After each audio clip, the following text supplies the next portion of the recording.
Another 6 games into this Giants season, and it feels like the same thing, different week.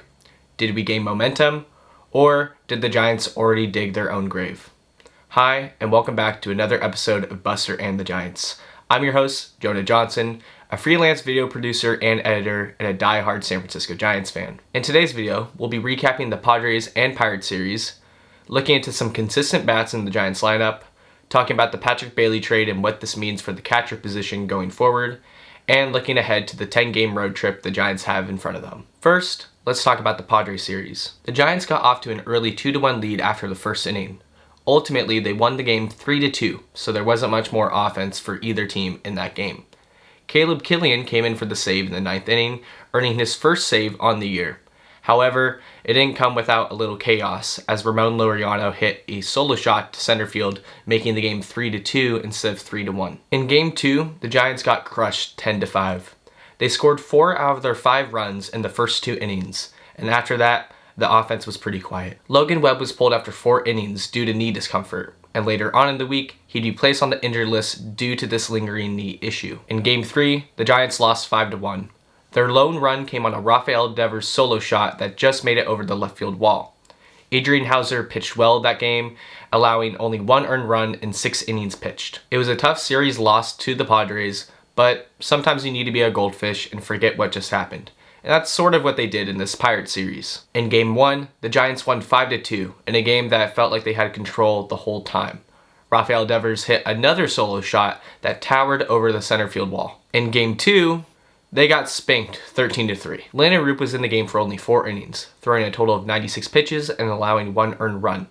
On the bright side, Bryce Eldridge hit his first home run of his young career, hitting a solo shot that bounced into McCovey Cove. In Game 3 on Mother's Day, the Giants certainly had us on the edge of our seats all game long. It was tied at 4 going into extra innings. With 1 out in the top of the 10th, Spencer Horowitz hit a double to left center to drive in 2 runs, giving the Pirates a 6-4 lead. Down to their last out in the bottom of the 10th inning, Willy Adames hits the first pitch he sees and knocks in Arias and Costs to tie the game at 6. Both teams would go scoreless in the 11th, and in the top of the 12th, Ryan Borucki put the team on his back and went out for a second inning and didn't allow a single run. With 1 out and the bases loaded, Jesus Rodriguez on the first pitch he sees hits a bloop single to right and won the game for the Giants. Overall, they went 3-3 on the homestand, racking up a total of 49 hits and scoring 24 runs. Even though we didn't gain much in the standings, some Giants bats continue to show up. Now, let's get into some consistent bats over these last 6 games, starting with Casey Schmitt. Although he went 3 for 19 on the homestand,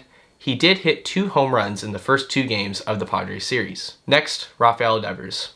I already mentioned he hit 2 home runs, 1 in each series, but overall he was 7 for 20 on the week. He's still striking out, which is common for power hitters, but he's putting together much better ABs and looks a lot more comfortable at the plate. Lastly, let's talk about Jesus Rodriguez, who was 6 for 17 on the week with 3 RBIs. In Game 2 against the Padres, Rodriguez hit his first home run of his career out to Levi's Landing, which is uncommon for right-handed hitters. Speaking of catchers, I'm sure you've all heard by now, Patrick Bailey was traded to the Guardians. Although we didn't see much offense out of him these last couple years, he still was a defensive wizard behind the plate, and I wish him all the best in his time in Cleveland. Now, what does this mean for the catcher position going forward for the Giants?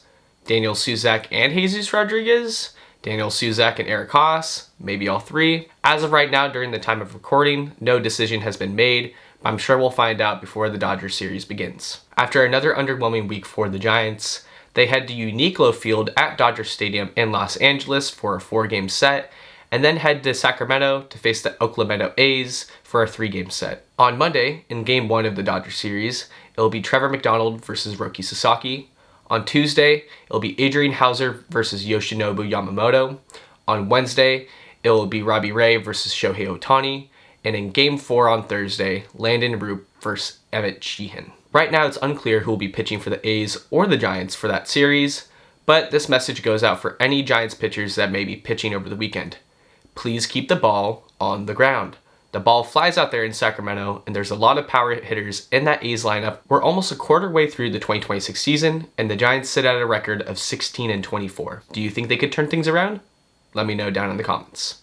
Thank you for taking the time to watch this week's video. If you haven't already, leave a like on the video and subscribe to the channel. It's very much appreciated. Be fair, be kind, and as always, Go Giants. I'll see you next week.